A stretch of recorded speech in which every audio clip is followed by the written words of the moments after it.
Yishel Koach, building blocks for this collaboration with Tel Aviv International Salon and Kol Israel, the general Zionist faction in the World Zionist Organization. You are in for a treat tonight with two amazing thinkers and doers and speakers. I often use the term not losing the forest for the trees. The trees are important. You can't lose sight of the details, but it's the forest. It's the big picture we got to keep our eye on and not get caught up in the details. It's the vision. And two of our speakers today, actually our speaker is and in conversation with, that I want to welcome. Has anyone ever heard of Eric Weinstein? Because I looked him up just to see what I might say, and I got to tell you, there's lots.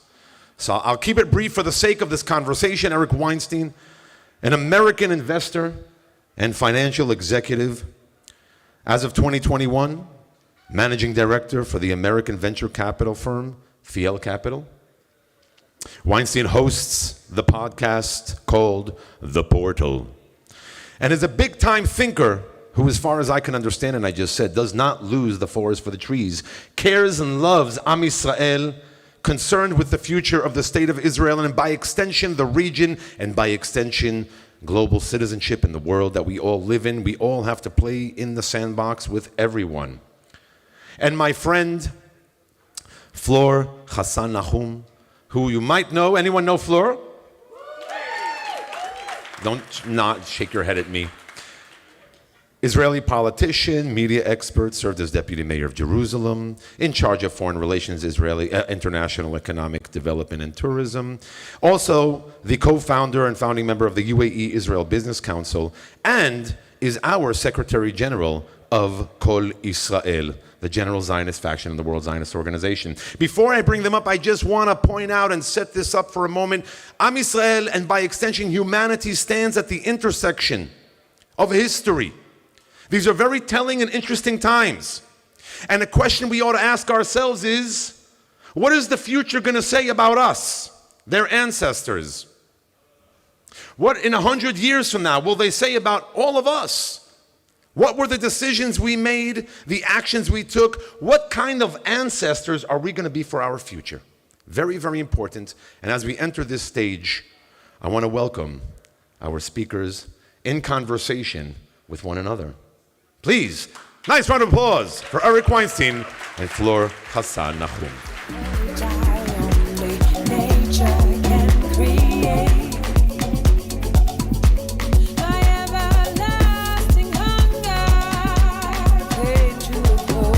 All right. Good evening, Tel Aviv. Yeah. I mean, thank you so much, Lior, but I don't think anybody's here to think about, to listen to my thoughts. But I'm a pretty good interviewer, and we have a fantastic subject, and I want to start by respecting the way this incredible gentleman pronounces his name, because I'm very sensitive about the topic. It's Eric Weinstein. Am I right? Okay, thank you very much. So we have this wonderful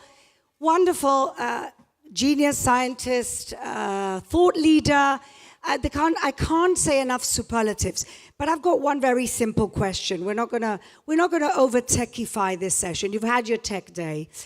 I want to ask you, Eric, you haven't been in Israel for 30 years. Why now?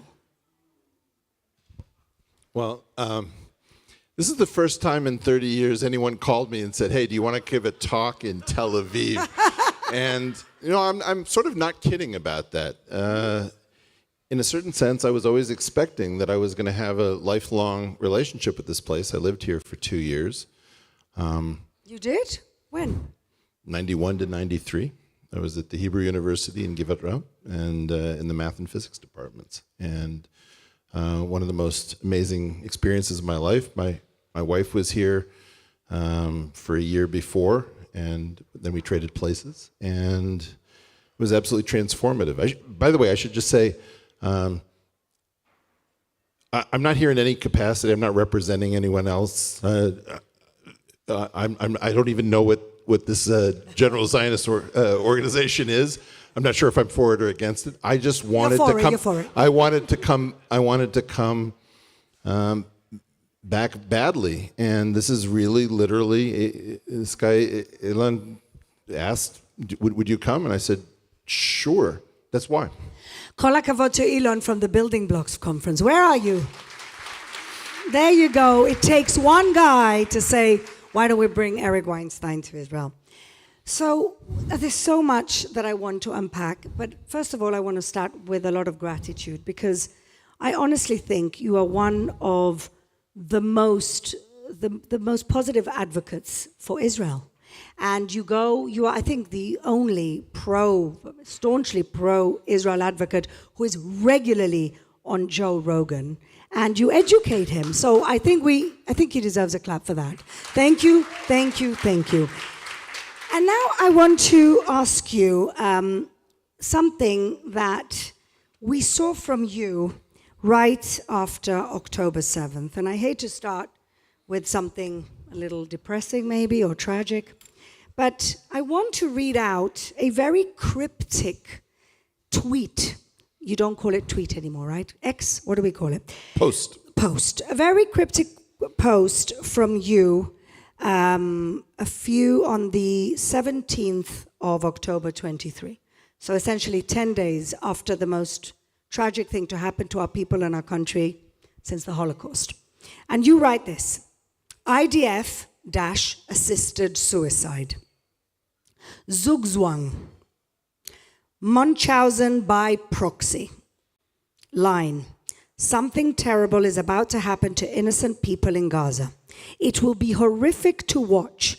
Make sure you fully familiarize yourself with the concepts above the line.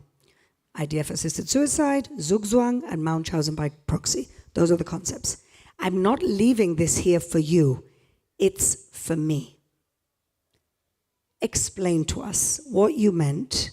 And this is I think a few weeks before Israel even went in to Gaza. And you wrote essentially a prediction?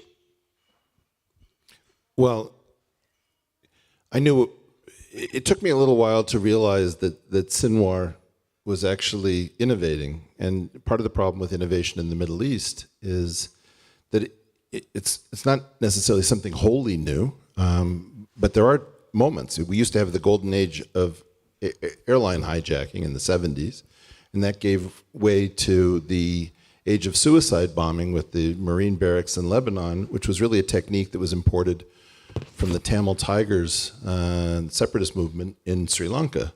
There's no history of suicide bombing, I think, in the Middle East before that.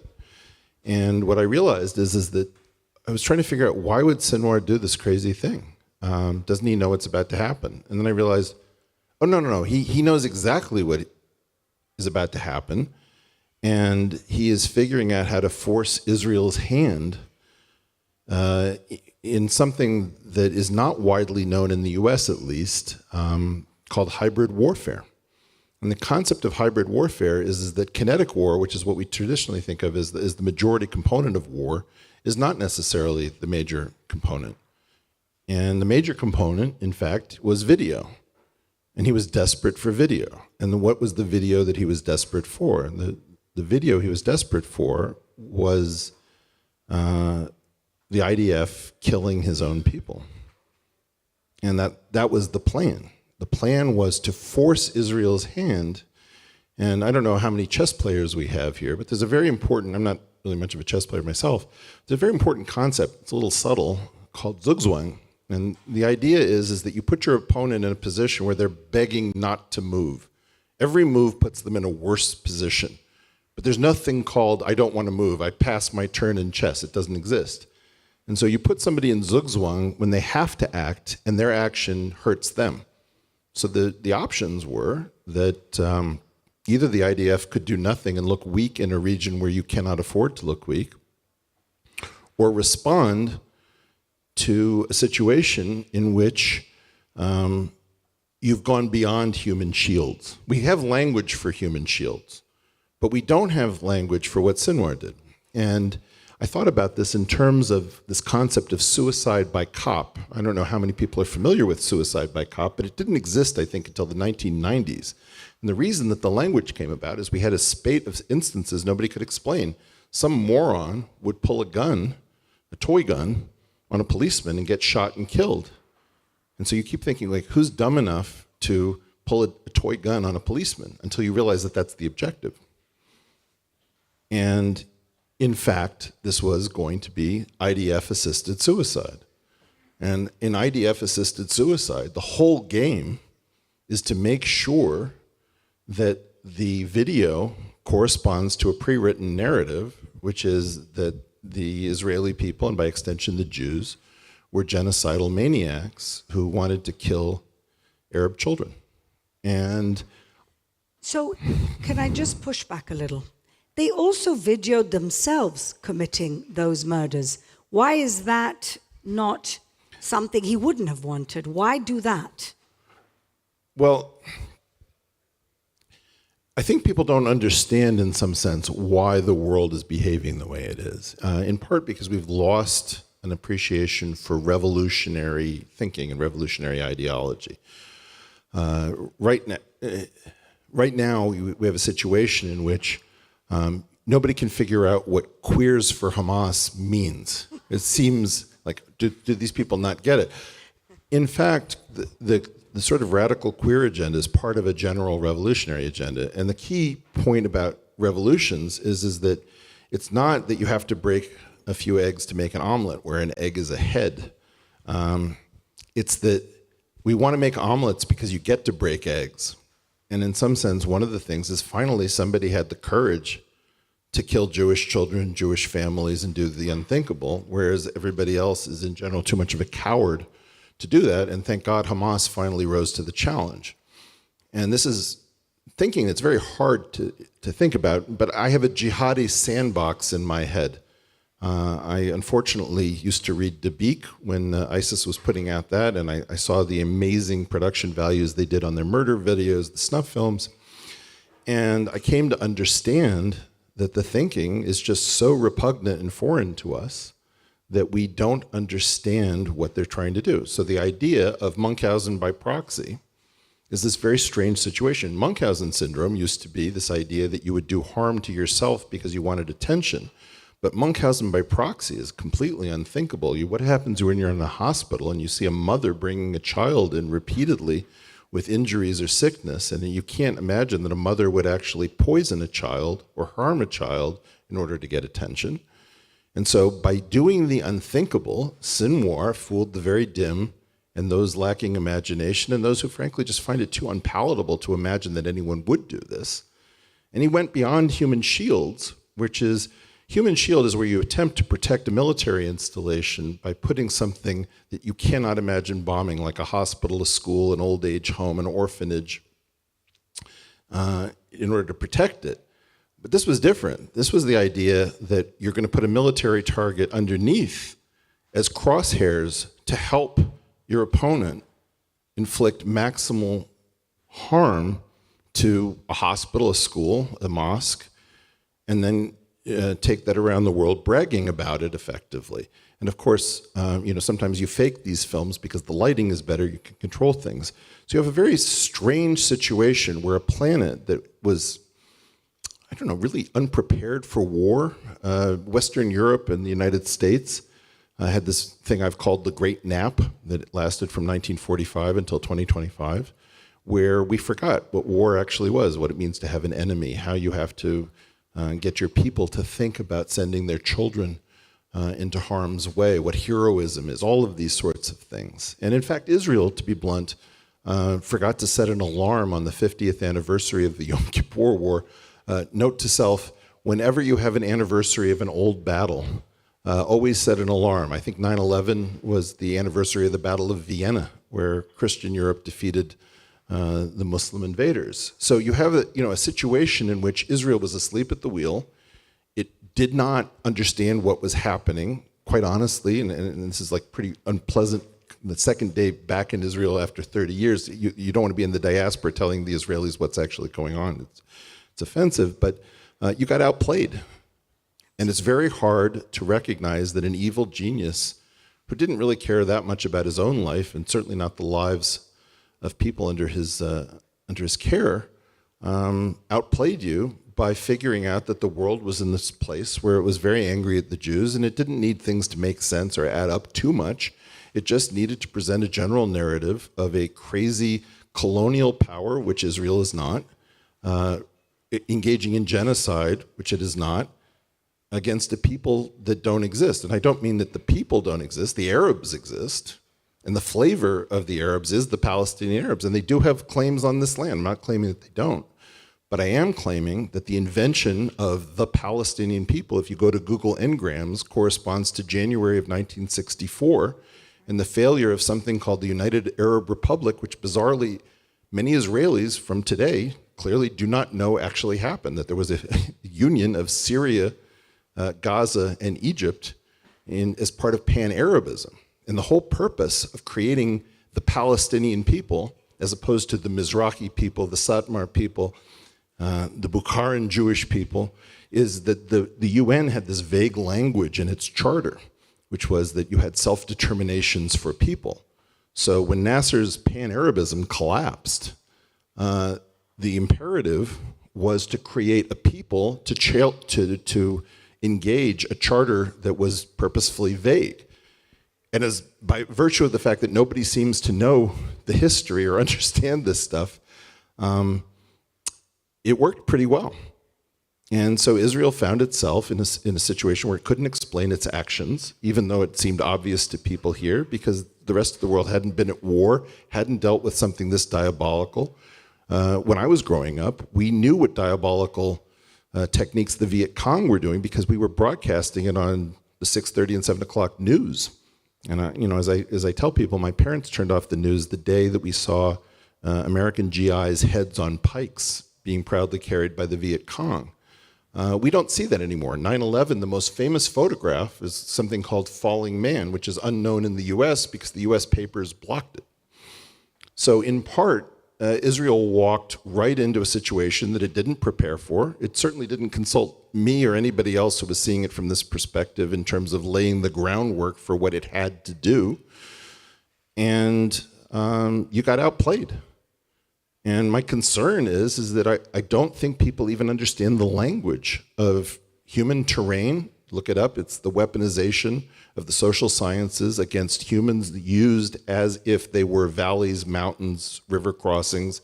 And you turn the world into this thing called hybrid warfare, where the major component is not necessarily kinetic. It's not necessarily somebody shooting or firing an explosive or a drone. Very often it's something like Tokyo Rose or videos with high production values or the like. And so, in part, it's a lot, but Israel utterly and totally failed to explain what was about to happen, which could all be seen. The reason I left that tweet there, and I haven't really talked about it that much publicly, is you could see this before Israel went into Gaza completely. And if you don't give that devil his due, you will continue to lose. But Eric, they were already demonizing us before we even went in. Even when October the 7th happened, I started doing some press, and I knew we had 3 days, 4 days of grace before somebody says, well, what do you expect? You're occupying them, completely forgetting, of course, that we'd left in 2005. So the demonization happened even before we even went in, and anybody was dead on the other side. First of all, I don't think you fully had 4 days. The thing started up more or less instantly, and according to some, there were tip-offs that this was about to happen. Black Lives Matter, immediately raced to celebrate the paragliders. So I don't think you had that much as a pure honeymoon. You had a hybrid situation where many of the advanced institutions in the West that have been losing credibility came to your defense, but you mismanaged that. And look, you feel free to disagree with me, but my point is that this situation should be very confusing to you, that a group of people hold hostages, are chanting from the river to the sea, clearly indicating that they want to kill you. And this is highly popular with people who are young and have very little life experience, where nobody has any knowledge of what actually happened in the region. And you have a narrative where you're saddled with being a European colonial project. And clearly, we're staying in near the Carmel market. It's kind of bizarre. This is one of the most diverse groups of people around. Somehow you have not figured out how to shake this narrative despite the advanced capabilities. You're very bad at PR and you're very bad at communicating a situation. And it's probably the more important component relative to Israel's fearsome military might. I completely agree with you. And I've been shouting from the rooftops to whoever would listen to me in the government that we are fighting this hybrid war, as you say. And we're completely unprepared for the communications, for the PR, for the comms of this war. They've also got 30 years ahead of us in this. I mean, when you think about 40? I'm not sure what you're saying. Why do you decide? They're not that far ahead of you. You're just not. Qatar hasn't been poisoning the minds of academia and press for the last 20 years? You're just not putting your shoulder to the wheel. I agree. My feeling about this is that I know individuals who are having more effect than the state. And, I kept saying, is no one going to call any of us? Eric, You have all sorts of people with very large... No, look, you just have to take it. You screwed up. Period, the end, zeze. That's it. And if you don't admit that you screwed up and you don't give the devil his due, you're not going to advance. And so that's not what Jews do. You learn from your mistakes. You're 100% correct. And the problem, I think, is that there's just no strategy here when it comes to comms, at least. And many other people would say there's no strategy at all in this country. I think that in part you got very confused on October 6th. Think about what you were arguing over on October 6th. You thought you were in Europe. You're not in Europe. Exactly. I don't know how to explain it, but the fact is, I'm going to get myself kicked out of this country within the time that I'm here. But this is what we live for. but from my perspective, they're just a series of catastrophic errors where Israel failed to see itself accurately and failed to use the tools that it had when it was attacked in a brutal fashion. And by the way, it's not like I'm just blinded with love for Israel. You say you left, with Ariel Sharon making the choice to exit Gaza, but you still control the borders. They don't have the ability to freely do whatever they want. So you have to actually engage with the argument. And one of the things that I keep arguing for, which I think you're not going to love, is engaging with the deep critique and showing that you can survive it, that you can listen to the arguments, and you can say, there's a kernel of truth here, and this is not without merit, but, however, and that will boost the credibility, because, quite honestly, you're not pure as the driven snow.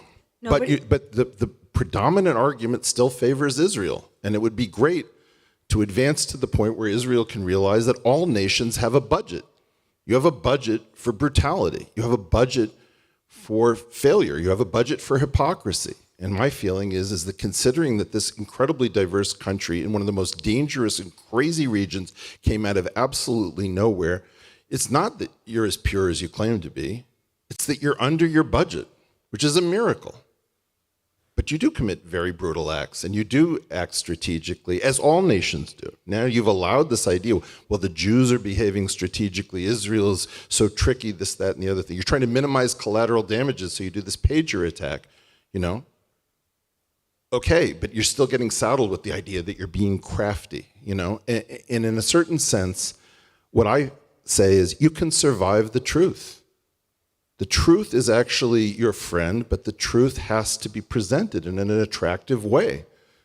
And I think that you're under your budget, given how difficult this place is a miracle.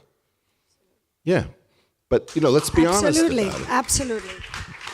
It's a miracle. And even though, Eric, you talk about the great nap as something that maybe Israel was also suffering from, as well as the Western world, do you also think that Israel was suffering from the great nap intellectually, technologically, the way that you see other countries? Because we've really had a lot of advancements here beyond our size, beyond what anybody would have imagined that Israel would have become. Well, what is the appropriate number of miracles per year that Israel should be responsible? No, seriously, I hate to say it this way, but there are genius-based cultures and there are excellence-based cultures. So, for example, I always say that Black Americans are a genius-based culture. Not necessarily very high-quality control, but my God, you look at the fact that they created an American classical music out of nothing. It's just totally stunning. Jews and Israelis tend to be much more focused on high-variance brilliance stuff. And sometimes you pull off an Entebbe, and sometimes it's Lillehammer. Let's be honest about it. It's not all brilliant. But the fact is that the world has been asleep, and somewhat thankfully. It's been a thermonuclear peace. That's what the Great Nap brought us. We got devitalized as a planet. We're not nearly as vital as we were in the 20th century, the early part. But on the other hand, nobody's ever used a thermonuclear weapon in anger against anybody else. It's one of the great accomplishments of Western civilization. And with Israel being a semi-Western, semi-non-Western regional power, the fact is Israel does a lot of great things, but I think it could do a lot better. You said earlier that way before we went into Gaza, people were already angry at the Jews. Why were people angry at the Jews, Eric? Why are people angry at the Jews? How much time do we have? We got time. I think that's not the right question, if you don't mind, because okay. So I think that the key question is what's special about the anger now?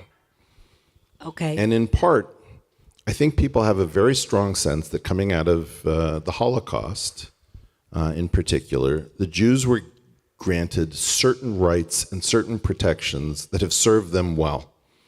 That as the world devitalizes, the Jews also devitalized, and Israel devitalized. But it devitalized less. And it was forced to integrate less with the outside world. So if you look at the migration patterns in Europe, many people in Europe look at Israel with envy. They say, why are you allowed to have an ethnic state? Now, of course, it's not completely a Jewish state. No, it's an ethno-democracy, let's say. You know what? It's a weird Schrodinger's state. In some ways, it's ethnic, and there's a Jewish star on the flag, and in some ways, you have very important citizens who aren't Jewish at all. And some of that has to do with hypocrisies and half measures, and some of it has to do with the best traditions of being open. It's a web of contradictions. But again, I think you're under your hypocrisy budget, but you are hypocrites.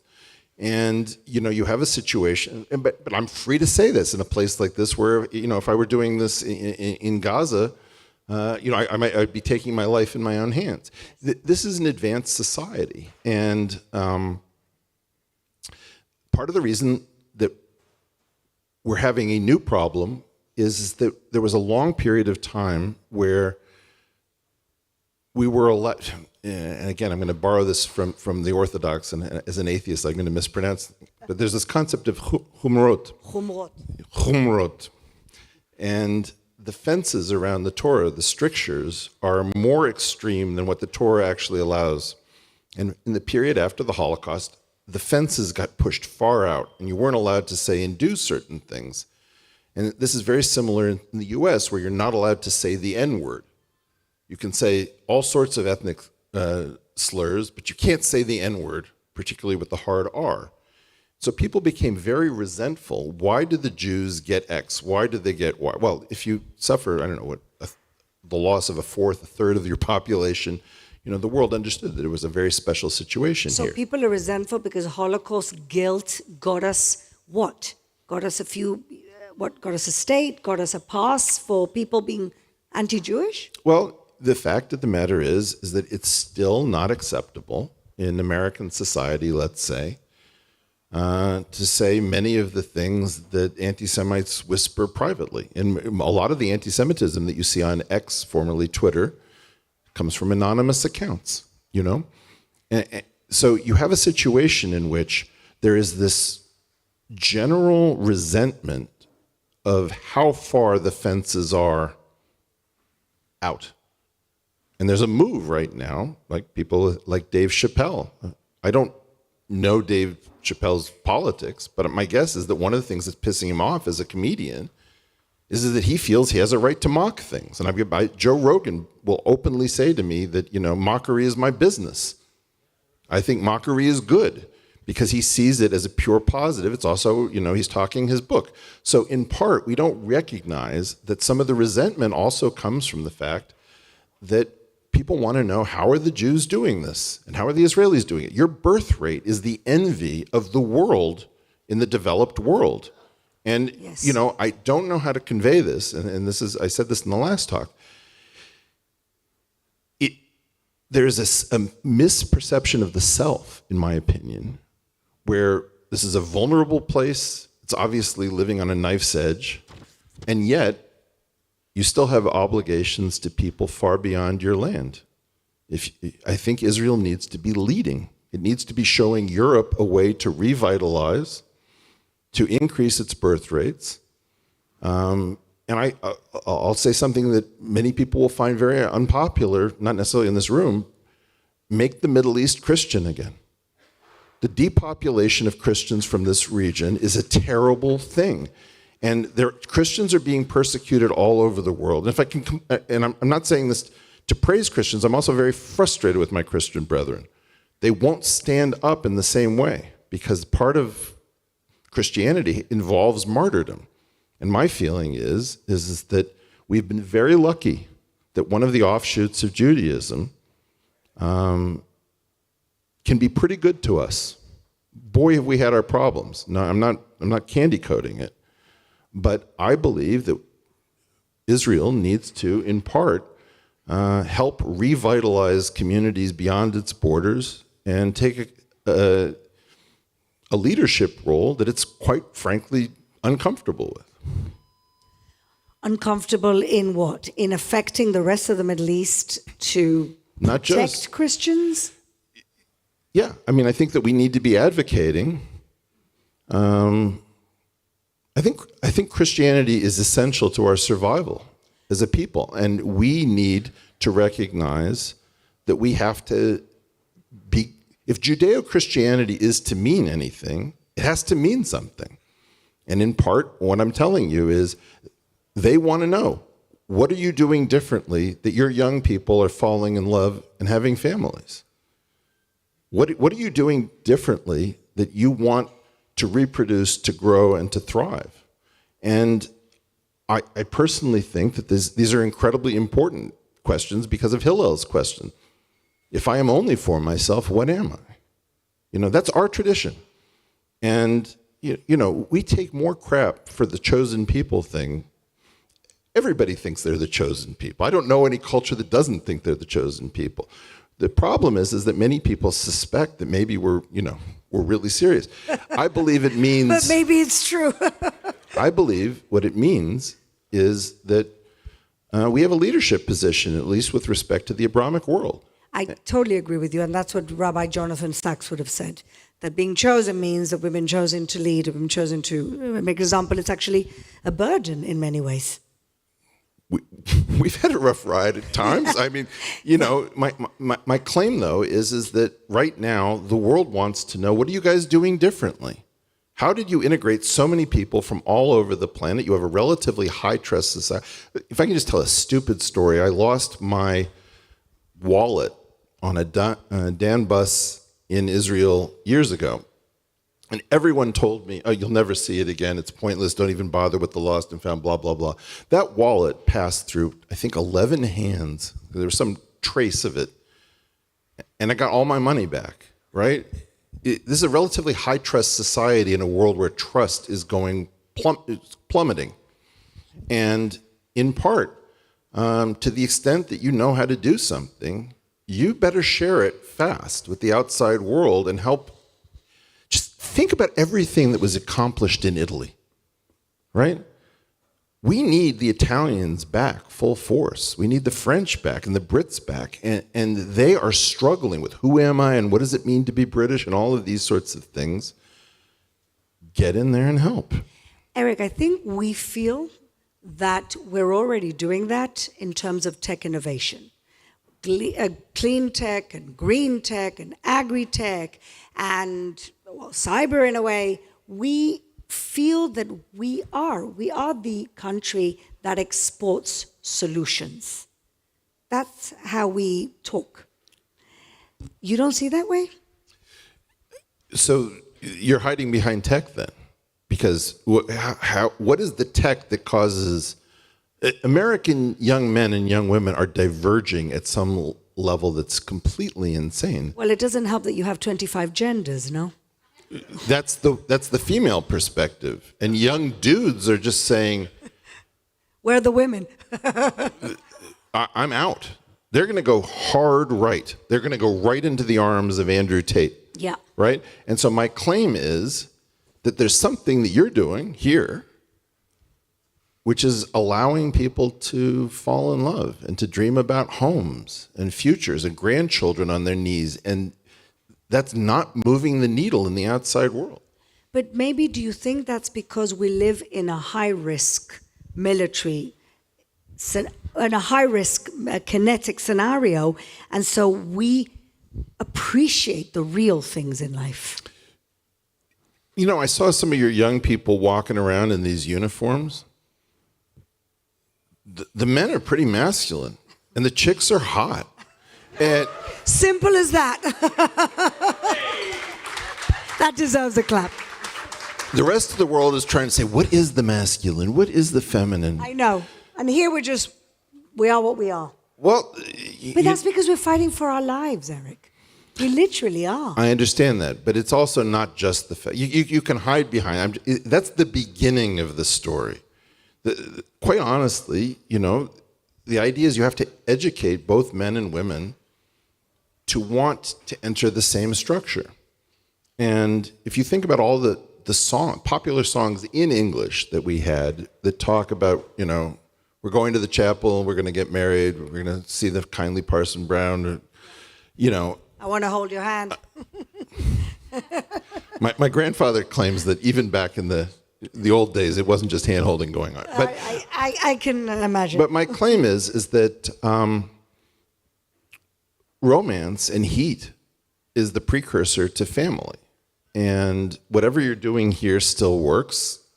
The U.S., we're being educated in different directions. And I don't know how these people are going to actually pair up. Well, are they making men and women enemies in the U.S.? Yeah, sure. Exactly. That's what they're doing. Exactly. And I can tell you that from having children go through the school system.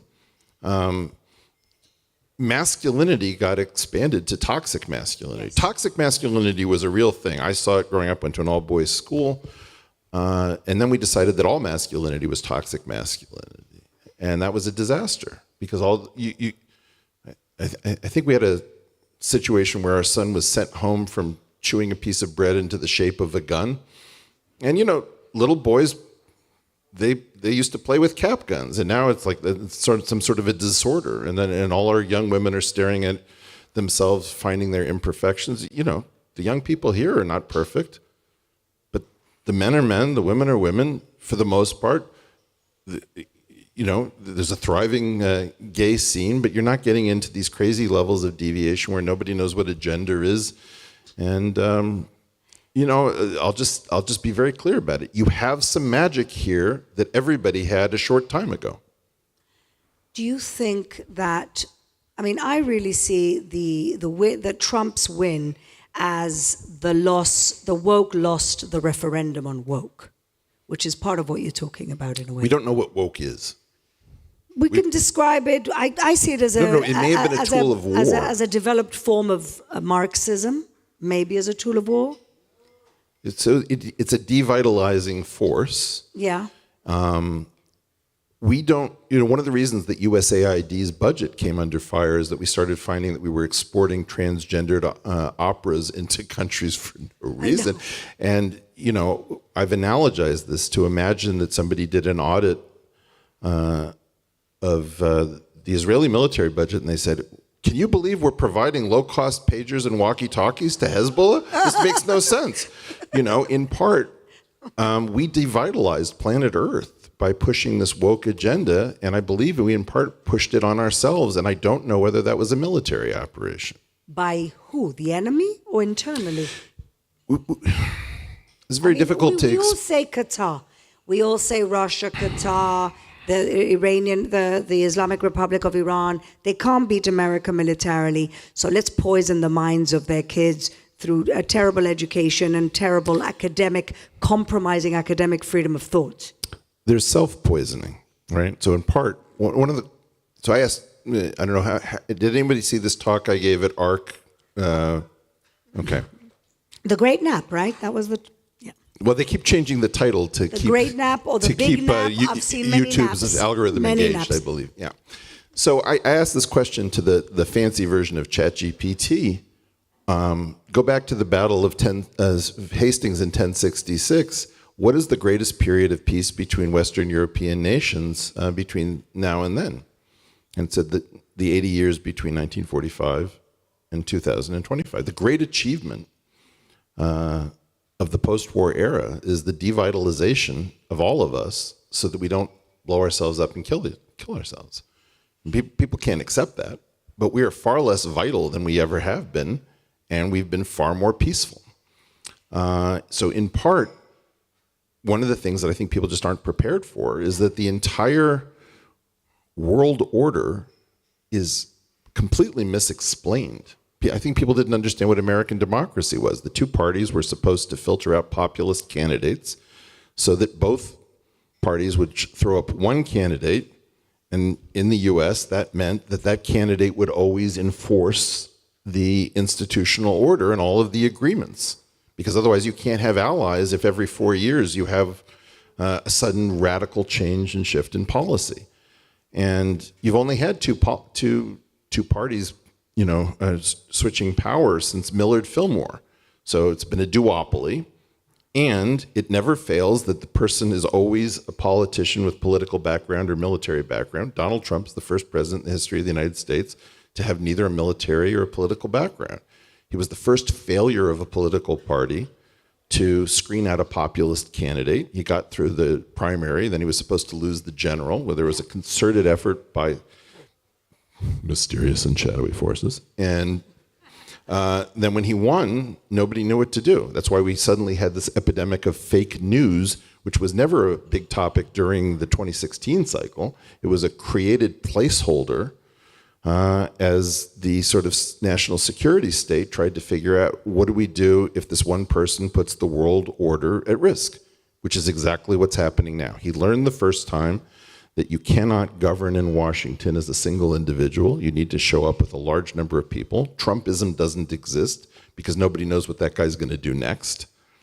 And he couldn't govern. So the world order survived the 2016 to 2020 version of Donald Trump.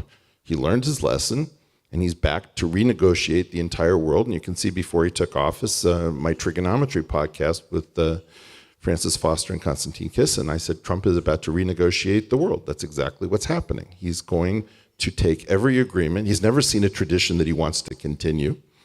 He's always going to be the guy who disrupts a tradition. And that puts everything at risk. And why is it at risk? Because the original architects of the post-war plan did not teach their descendants how all the pieces worked.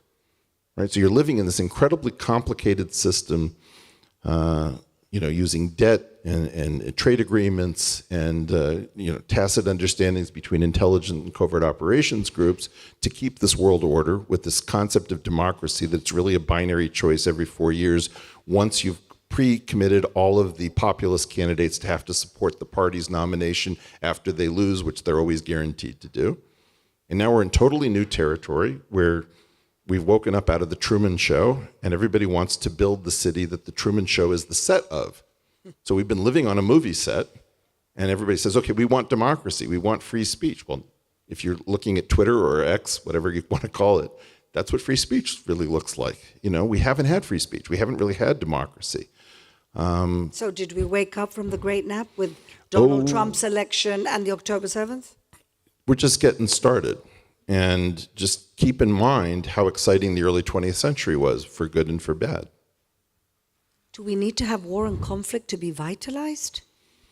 I don't think anyone has shown how you can be super vital without conflict. And you have this issue of blood and soil, which the Germans did a tremendous job on. And this idea that there are people that are connected to their land has this incredibly negative Russell conjugation.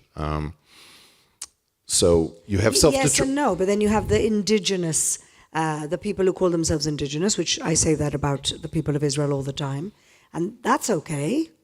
Well, this That's is the funny. not un-PC. Well, but we don't know what we mean by indigenous. Like, this is one place in the world where if we were to do a land acknowledgement, it would get super funny. We have to recognize that we are on ancient Jewish lands as Jews. I do it in Jerusalem all the time. You do land acknowledgement? Yes. I do. I'm like, this is the city that David built 3,000 years ago to unify the tribes of Israel. This is where we became a people. As deputy mayor of Jerusalem, I would do that all the time. Kol hakavod. That's great.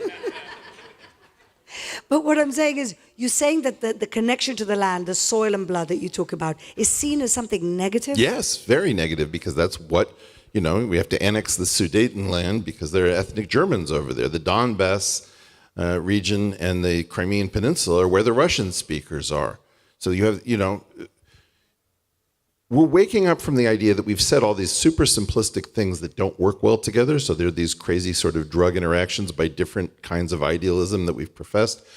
I believe the conflict in the former Yugoslavia, which is what brought the term ethnic cleansing into common parlance. And we don't remember that it didn't exist after World War II, where the Sudeten Germans were taken out of the Sudetenland because of the risk that clearly posed. By the way, everybody should use Google Ngrams as much as possible, because it's how you prove that the memories that are being implanted on you happened in a particular year at a particular time. So you should look for ethnic cleansing and see that it's not something that's always been here in our vocabulary. So in part, one of the reasons that things are always screwed up here is that the outside world is going to impose so many different rules on you that there's nothing you can do. You can't solve your own problems. You can't move people on land that they've been on for a long time. You can't have an ethnic state. All these rules are so tight that in chess, again, you would call this a closed game. You have these incredible chains of pawns. You can't move your pieces much. And eventually you get frustrated with this stuff. And you say, screw it. We're going to open the game and we're going to sacrifice pieces because I just can't stand the pressure and that restricted feeling, right? That's what Donald Trump's doing. He's breaking from a closed game with all the institutions having all of these rules into a wide open game where nobody knows what's happening next and all of our allies are freaking out. Don't they need to freak out a little bit? Doesn't he have some? The key operative point was a little bit. This is not going to be a little bit. Right. Look, in terms of us here in Israel, what we want to see, of course, is an end to the Islamic Republic of Iran, which is an immediate risk and an immediate existential threat for us. And we have hopes here that maybe you need a Meshuggah like Trump to finally do it. Do what? Either through maximum pressure, through economic maximum pressure, choke them until the people of Iran arise themselves and take over, or bomb. All right. Get rid of their nuclear. I really like that first option so much better. Violence is a language, and the Iranians are nothing if not gifted, and they speak it beautifully. And they sent you a message with a lot of ballistic missiles that fell. 2 messages, one in April and one in September. Okay, but the key point is that there wasn't a catastrophic loss of life. Honestly, Eric, I know you're an atheist. The last one with the ballistic missiles, even the defense air air infrastructure we had could only guarantee 90%, and it ended up being 99 point something percent. I believe that you do not know what happens when Iran decides that they really want to engage. I just don't think you do. And You don't think they're a paper tiger? No, seriously.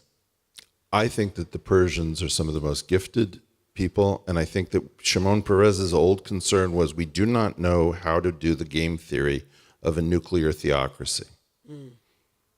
Right? And that this is like That's the you guys are messing around with the Palestinian Arabs, and you're missing the bigger picture that the game theory of a potentially thermonuclear theocracy is completely unknown, particularly one with an advanced concept of heaven. Yes. Fast track. So what do we do then? You said you don't like the solution of bombing and getting rid of their nuclear capabilities. Okay, so the key issue traditionally has been that one has two different dangers that one has to worry about, skilled players and unskilled players. And I think that it is definitely the case that there were savage leaders in this region who were extremely skilled. I think Hafez al-Assad was an extremely skilled player.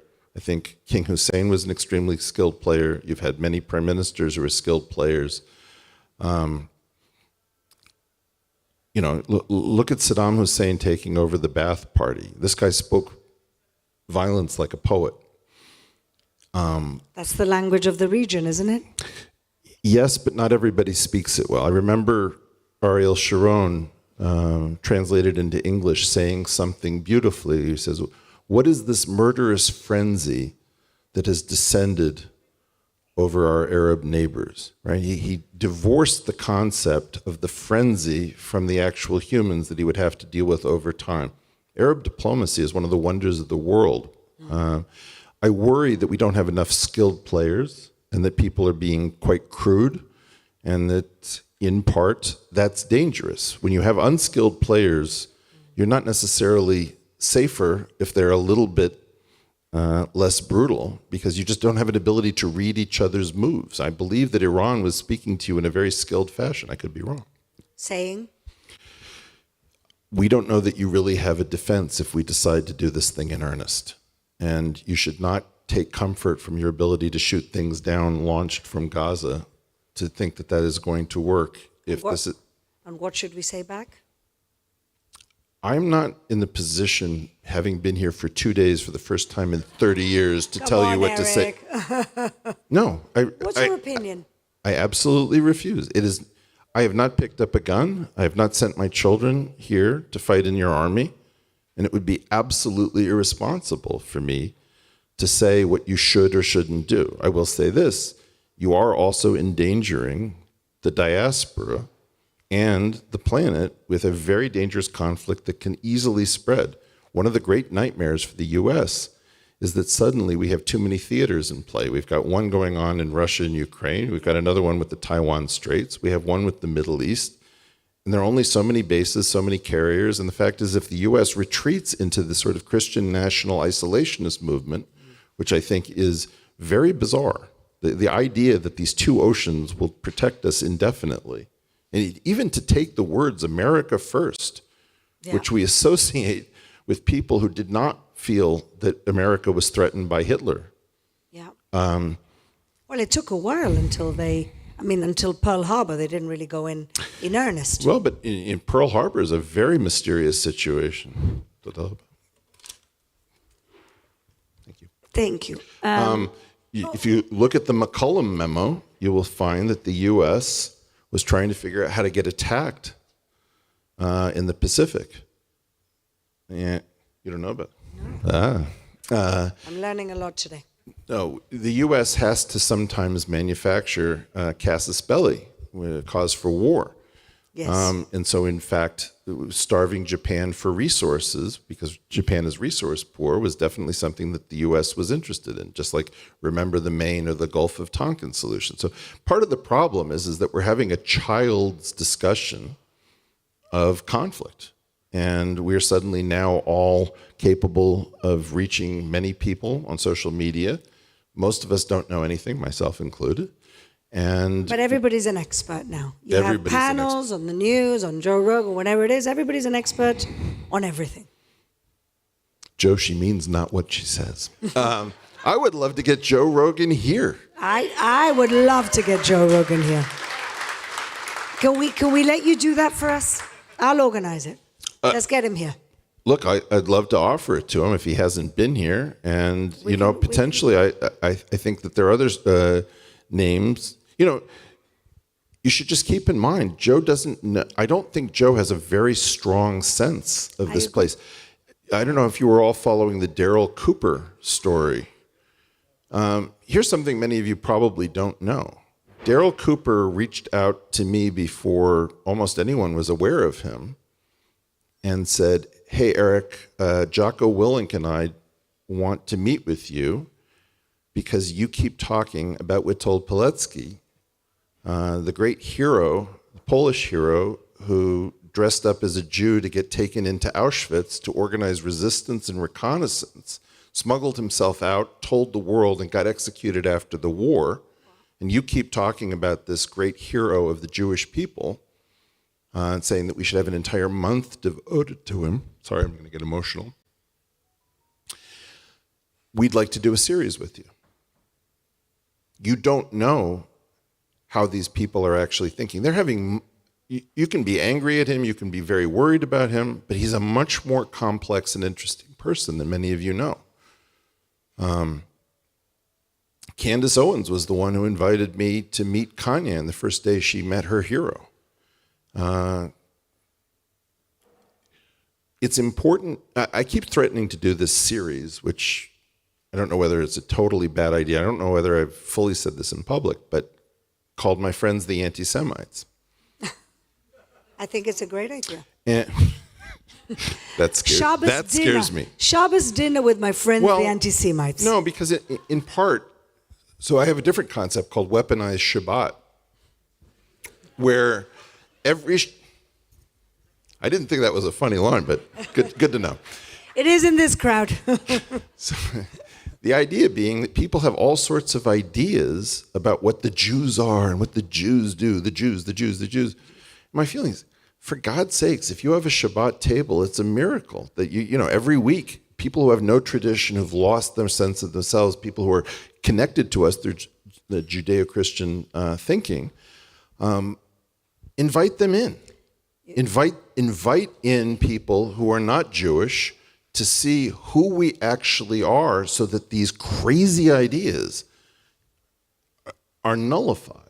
Because to us it seems like, so you think we use the blood of your children to make matzah? Well, that's quickly dispelled once you're a part of it. I often, sometimes people will say to me this thing about, Eric, it sounds like you think that there's a problem with violence in Islam. And I always say, oh, you don't know what you just told me. And the person doesn't expect that reaction. I say, well, what did I just tell you? And I say, that you have absolutely no close Muslim friends, because otherwise you'd be at their dinner table, and that's what they're discussing, because they are frequently the worst, they're the most frequent targets of that violence. Yes, and the fact is that the Islamic world knows that it's got a problem. And, in part, getting to know each other at that deeper level is really important. And I think every Shabbat table, my wife and I used to worry that we would offend people to come and pray because they're not religious or they're not in our tradition. It doesn't work at all like that. They love it. People love it. They love it. They love knowing, okay, is this what Christianity is derived from? And you sing and you get together with family, and this is a tradition, and you do this 50 weeks out of a year and screw up 2 weeks? Yeah, more or less. Absolutely. We should have a service in which we list our Shabbat dinners, and we invite people who are curious or afraid or don't know better. Come, that's break probably bread. those bold ideas that you're talking about teaching the world. In the book, The Genius of Israel by Dan Sinor and Saul Singer, they call Shabbat Thanksgiving once a week. When you see in American culture where the whole family get to meet for Thanksgiving, we do this once a week. And this is part of the reason why we appreciate family, why we want to have a lot of kids. It's all part of that puzzle. that you believe we should be exporting in a bigger way. But everybody else can do Shabbat too. Yeah. You know, it's just we have to. For them, it's a choice. Yeah. But the holiday that I really care about beyond that is I don't think people understand Passover well enough. And it's a weird thing to say, but it's a survival manual. It's not a dinner. It's a survival manual. It's not a dinner. Right now, we have to contend with the idea that the Israelites who survived were the ones who left when there was nowhere to go. And my claim is, and this is, again, an unpopular one, we cannot all be on a thermonuclear planet sharing one atmosphere. It is time to leave. It is time to spread out. And there is nowhere to go. Elon is talking about Mars, and at least Elon is talking about Mars and the moon, which is insane. Those are very barren planets. Yeah. But quite honestly, my claim is, and this is just, it'll discredit me so you don't have to listen to any of the previous stuff I said. Earth is Mitzrayim, humanity is the Jews, and we're waiting for the bread to rise. And we got to stop. When's the bread going to rise? When we figure out whether or not the restriction placed on us by a man offered the presidency of this state, Albert Einstein, told us you can't go faster than the speed of light and the nearest star is 4 light years away. We are so far away from anywhere else to go other than the moon or Mars, the only 2 rocks that are really reachable with chemical rockets. We have to dream bigger. We are very good at physics. Let's at least admit we are very good at physics. I was 2 years here in part because I wanted to push the Einsteinian limits that are placed on us by general relativity to some place. Are there any cheat codes? Are there any ways around this that aren't involving wormholes or violating differential geometry, which are not going to happen? So one of the things that I'm really excited about is that we're about to revitalize. We have a very brief period of time to figure out how to do the impossible. We're a miracle-based culture. We have to lead, and we have to get humanity so that it's not sharing one atmosphere. The land masses aren't the big issue. The problem is that there's no Israeli atmosphere or Jordanian atmosphere or Chinese atmosphere. If you lose the atmosphere, which is where pestilence, pathogens travel in the atmosphere, radiation travels in the atmosphere, and climate travel in the atmosphere, we cannot afford to be this powerful, this stupid, and all crowded onto one planet with one atmosphere. That is the craziest thing I'll say tonight, so everything else will be much more normal than that. What you're saying is we need a plan B. There's an old joke, which I hope you know. I'm not going to tell the joke, just the punchline, because that's what we do in this culture. Jews, you've got 23 minutes to learn how to live underwater. See? This man knows it. It's time to do the impossible again. And that's what we do. So my feeling is that, in part, scientific leadership is incredibly important. Our notion of physics, our fundamental understanding of ourselves, hasn't advanced in 52 years, since 1973. And it is time to restart that. Well, God bless you, Eric Weinstein, for leading that charge, for leading that conversation. And I will be remiss if I don't open up to some questions, because I think there's a lot of people here, but we'll try and keep it to 10. Can I just do one plug before you do that? Please. I think I'm going to be talking at the Hebrew University next week on April 1st, talking about moving from dark to differential geometric energy. Okay. So if you happen to be for a physicist... For those nerds out there... There's a question at the back. Stand up for the question, please. There's a microphone. Here. Hi. So I'm a lecturer of Yiddish, Talmud, and Torah, and I'm not Jewish. I was raised by an Ashkenazi Jewish nanny who brought me and my brother into so much love about the Jewish world. I'm from the country of Georgia. I love your nation very much. I'm a big Zionist. I'm happy to be here. And one thing that really causes pain in my heart is that Israel is not doing enough to recruit non-Jewish friends. Amen. So I know there are lots of people in this audience that do a lot of important work. Please, open up your organizations, internships, scholarships, universities to non-Jews. There are many non-Jewish Zionists. Recruit them, bring them over, increase your pool. Thank you. What's your name? My name is Lasha. Lasha. So I'll just give myself a little plug now. I'm the co-founder of an organization called Campus Israel. And the whole point of that organization is to bring students from all around the world, Jewish and non-Jewish, to do academics in Israel in English. And that's what I'm doing at the moment. So I hope you can come back. And Lasha, if I could ask you, where do I get good kinkali, tarhun, and some of that great Georgian wine when I'm in Tel Aviv? What? I'll come to Georgia? Georgia's great with Israel. Fantastic. They have lots of Georgian shops here. Okay, yes. Sorry, it's I've listened to like 100 hours of you talk, so limiting myself to just My one condolences. question. Yeah, say hi to Brett and Heather for me. So James Lindsay labels the Christian woke right and the woke left as two sides of the same psyop, or put in your language, mimetic weapons in hybrid warfare. Who are deploying these idea weapons? Are they the same group of people that locked away the branches of physics? Are they the people hiding the UFOs? Is it Qatar, China? Are we dealing with the remnants of a KGB op like Yuri Bezmenov? Is it some combination of other factions? If you had to guess, who are these people and what do they want? So this is the big problem with conspiracy theories and why they have such a terrible name, is that people don't realize that the princess cannot feel whether it's a pea or a golf ball or even a watermelon if there are too many mattresses. So my point is that you have to learn when things don't make sense without immediately filling the hole. We don't really know. I can tell you with almost certainty that the U.S. has had quiet and highly classified UFO programs.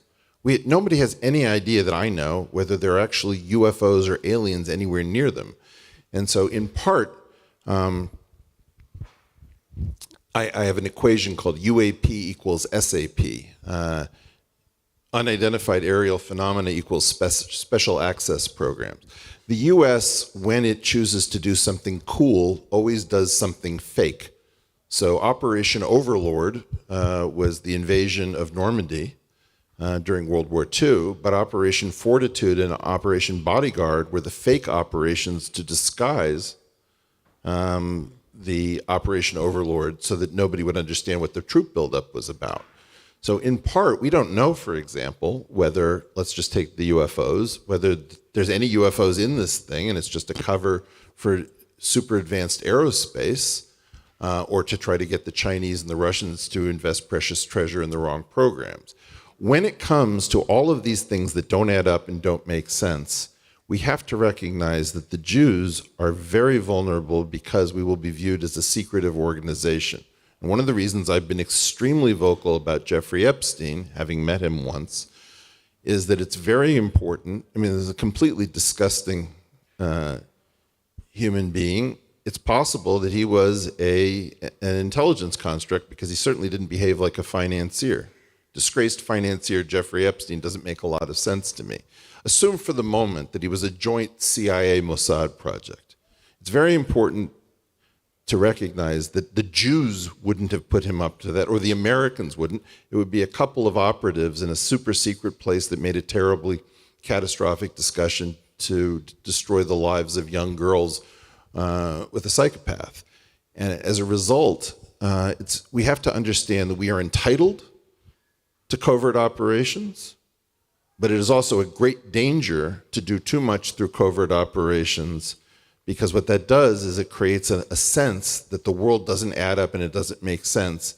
And I guarantee you it'll always be the same 7 groups of people who are suspected as being the hand behind it. I don't know. I can tell you many things don't make sense. Most of them have to do with tacit and quiet agreements. That's the age we're living in. I personally believe that Anthony Fauci knew that the 77 Nobel laureates who claimed that the EcoHealth Alliance had to be defended, that was complete nonsense. I think Jeffrey Sachs was put in charge of this, and he found out that he had appointed all of the foxes to guard the hen house. we have a problem that we're not being honest with people at a level that we can't afford. Governments can't afford to be honest. This idea of transparency is everything and sunlight is the best disinfectant. Anybody who knows medicine knows that brucella is an infection that gets worse with sunlight. You can't just open everything up. The mania for transparency is a mania. The key point is we have to bring these down to appreciable levels. We need more honesty, if not total honesty. And I don't know what to do about all of the things that don't add up, because in the late stages of the post-World War II era, many of the people in charge of these programs don't understand how they work. Wow. Okay. Cool. I shouldn't have said UFOs. My bad. Or over here, lady in the front. Oh, I'm sorry. going to go next then. Okay, we'll come hey, to you. Eric. So, based on your worldview, it sounds like we are either doomed to destroy ourselves as a vitalized society or to die out as a devitalized society that does not reproduce and pursue our biological drive. So is there an in-between place, or are we going to destroy ourselves one way or the other? Well, in part, you're living in it. This is kind of the sweet spot, as crazy as that sounds. I also believe that. But aren't we currently? We're in a transition from a vitalized time to a devitalized time, and the in-between part is the other nice. way. The other way around. We've been Devitalized to devitalized. We were vital up until 45. Right. We were somewhat vital from 45 to early 70s. And then we've had approximately 50 years of really radical devitalization. Okay? We are now revitalizing. There's a race. You know, the phrase, you can just do things, is no joke. What I believe is you choose to use this moment wisely. There is no post-Cold War. The post-Cold War is forever. Your neighbors are going to have thermonuclear weapons in short order. You cannot keep nuclear proliferation from happening forever.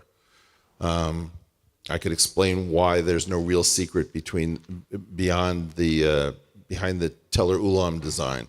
The only thing you can do is gate the amount of weapons-grade radioactive material.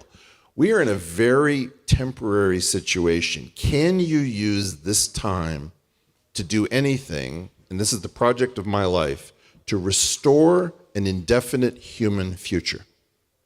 That is the problem post-November of 1952, which is when IV Mike, the first thermonuclear weapon, was exploded in the Pacific. So the key question is, up until 1952, that's really the BC AD moment, November of 52. We lost that. We have a temporary peace that Steven Pinker has totally misunderstood, where we have potential violence that stops the realized violence. And what the question is now, what are you going to do with the short period of time before the world gets really, really crazy at levels that we've never seen and none of us have any experience with? And my claim is that the project for great people and rich people and smart people is the restoration of an indefinite human future, which was lost in November of 52. And nobody knows quite what that means. And that's why the Passover thing is so potent. And people don't understand it except here. You have to decide that you're leaving your dangerous situation with nowhere to go. If you said, look, there's no way across the Red Sea, you didn't get to the promised land. Right now, there's nowhere to go. We've lost our indefinite human future. The courageous thing to do is to admit it and then say, okay, now what? And we're not doing that. And I don't know why it's so, I think people are so frightened of that question that they don't realize that our survival manual, the Seder, tells us you leave before there is an option. There was no option out, and they left anyway. You start working on this problem now. There is no peace dividend. There is no peace dividend in the US. What you were supposed to do is to take this time and run like hell to try to come up with the solution. And nobody is paying. What is the entire budget of planet Earth for interstellar travel? My guess is it's zero. Think about that. It's not even a small allocation. It's dead zero. I've tried to talk to Elon about this. Like, what are you doing? You're not going to get anything with the moon and Mars. It's barely any diversification at all, and it's very, very difficult. Right now, the key question is, do you have a governance strategy for an indefinite human future? Do you have any kind of technological strategy for keeping people good? Does that mean that you're going to have a spying society that knows when anybody starts to do something dangerous? Are you going to innovate some new form of economics? Nobody knows. But you have to work on a problem which seems to have no answer before there is an answer. And no one's working on it, and no one's putting money towards it, and I have no idea what we're doing. And Eric, you're quite positive and optimistic about AI. Could that save us? I think we'll get to an answer before AI gets to an answer. You do? I bet my whole life on it. Come to Hebrew University, give out Ram, and you'll find out. And you'll have an idea of what I'm talking. I'm not talking about nothing. I'm talking about partial differential equations. I'm talking about creating new possibilities. You've gotten the semiconductor out of physics. You've gotten, I can speak to somebody on the other side of the planet instantaneously out of physics. You have the World Wide Web, which came out of CERN. You've had miracle after miracle after miracle coming from the sciences. It's time to go back to the well. Okay, we had a question over here. Did he answer it already? Sort of. Mine had to do with the Western civilization collapse, and you sort of answered it in a way. You're optimistic that we haven't passed inflection point, right? Yes, but Douglas Murray cannot be the only person in Europe fighting this good fight. You can't. I love Douglas, but the fact of the matter is we've got to find. It's one of these great problems. How do you find a decent solution to revitalization, to renewing our faith in ourselves that doesn't become jingoistic, that doesn't become insufferable, that speaks to our best tendencies when you have allowed certain sorts of things to happen? So one of the things is you've got to stop focusing on Islam. You have to focus on totalizing ideologies. The problem with Islam is not that their hummus is better than ours or who knows what. The problem is totalizing. We cannot afford totalizing ideologies in open societies, particularly thermonuclear open societies, because if somebody gets control of that society, then you've got a new world of problems. And so my feeling about this is nobody has figured out how to have a vital European society that doesn't need to rely on immigration rates to protect its dependency ratios, to take care of the elderly, et cetera, et cetera, et cetera. What we did is we started trying this experiment, which was the United States of Europe. Yeah.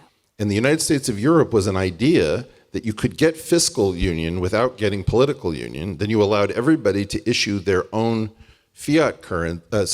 their own debt, but nobody could issue fiat currency to print their way out of their debt. That would cause economic crisis, which is what we had in the European debt crisis. And then you would backdoor European Union to people who didn't want it. Yeah. So this is what this concept of these paternalistic architects had. Genius plan, but then it took way too long. Nobody remembered the plan when the crisis actually happened. It's not clear that Europeans want to be homogenized. Exactly.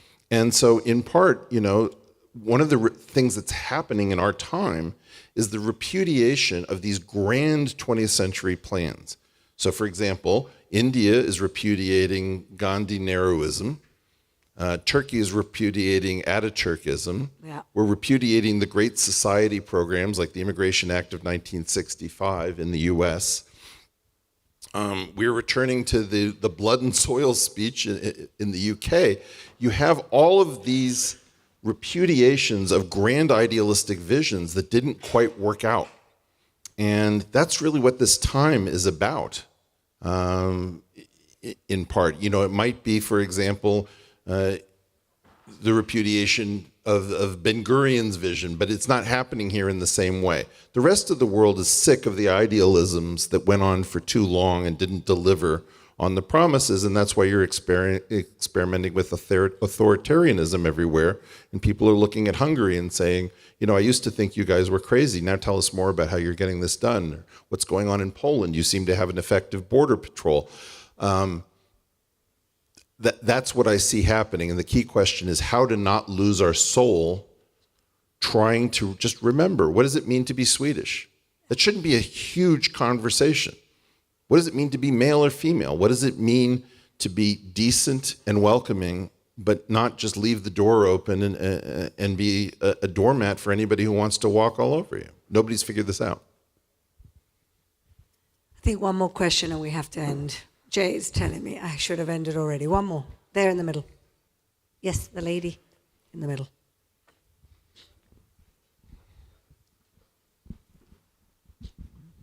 Hi. So this kind of relates to what you just said of birth rates in Europe. You mentioned that our birth rate is kind of the envy of the Western world, but isn't it a bit more nuanced than just being connected to family? Because if you look closely at the demographics in Israel, you actually have a declining birth rate in the secular community and a rising birth rate in the religious community of both Jews and religious Arabs, Muslims and Christians. So wouldn't it make... That's not true. There's not a declining birth rate in the secular community. I just looked it up. Not according to many statistics. In fact, we have the highest birth rate, even take out the Haredim, of the OECD countries without the Haredim. I'm talking proportionately within Israel, not in comparison to the Western world. Obviously, we have 4 kids as opposed to 2, like in most of Europe, but proportionately.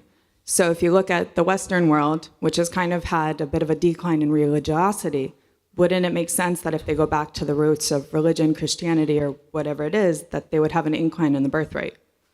Because if you look at Islam, they do.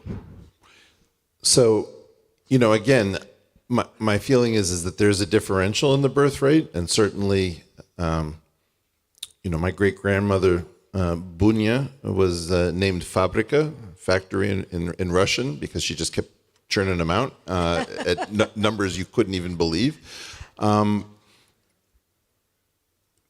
First of all, there's two-way traffic between the religious and the secular. When the religious life is just too cumbersome and burdensome, people leave religion. And then when people feel too empty and hopeless, they welcome that structure that they realize that they've been missing. It's very hard to stay at the sweet spot of just enough religiosity. So the thing about Israel that is kind of special is that as people used to say when I was here, I don't go to synagogue because my country is a synagogue. Okay, so you sort of can fall in love with somebody in your own tradition by accident without having to make a point of it. One of the least woke things you can say in the world is, I want my son to marry a nice Jewish girl. You can see how many things you violated in pushing that upon your child. We are both religious and secular.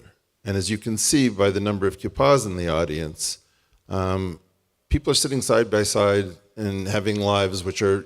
How many times have you seen a person in a hijab walking next to somebody in a miniskirt? It happens all the time. We have to recognize that we are not as divided, no matter which religion you're in. We go back and forth between religiosity and secular nature.